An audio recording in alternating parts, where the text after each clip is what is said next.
Congress party અને કોંગ્રેસને જીતાડવા માટે મેદાનમાં આવેલા કેટલાક અપક્ષો, કોંગ્રેસને જીતાડવા મેદાનમાં આવેલી કેટલીક પોલિટિકલ પાર્ટીઓ, આ બધાએ પડદા પાછળ નક્કી કર્યું છે અને એના માટે મોટો સોદો થયાની પૂરી શક્યતા છે કે અહેમદ મિયા પટેલને કેવી રીતે મુખ્યમંત્રી બનાવવા એનો કારસો રચવા માટેનો ખેલ ચાલે છે, પણ કોંગ્રેસમાં હિંમત નથી આ વાત ખુલ્લેઆમ સ્વીકાર કરવાની। જ્યારે મુખ્યમંત્રી શ્રી માત્ર વાણી વિલાસ અને માત્ર ગુજરાતને અસંબંધિત હોય એવી જ વિગતો સાથે અત્યારે જે ભાષણો કરી રહ્યા છે એનાથી પ્રજા કંટાળી છે અને આ વખતે કોંગ્રેસના જે કાર્યક્રમો છે એને ભારી મતદાન કરી અને વિજયી બનાવવાના છે। અહેમદ મિયા પટેલ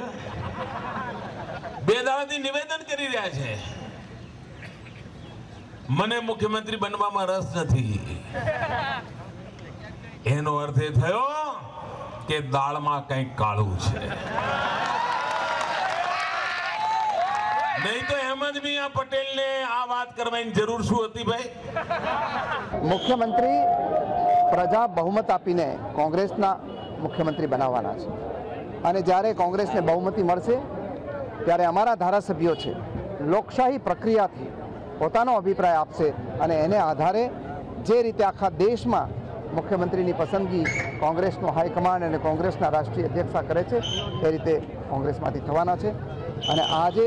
કોંગ્રેસ પાસે જે મુખ્યમંત્રી પદ માટે એક કરતાં વધારે સક્ષમ ઉમેદવારો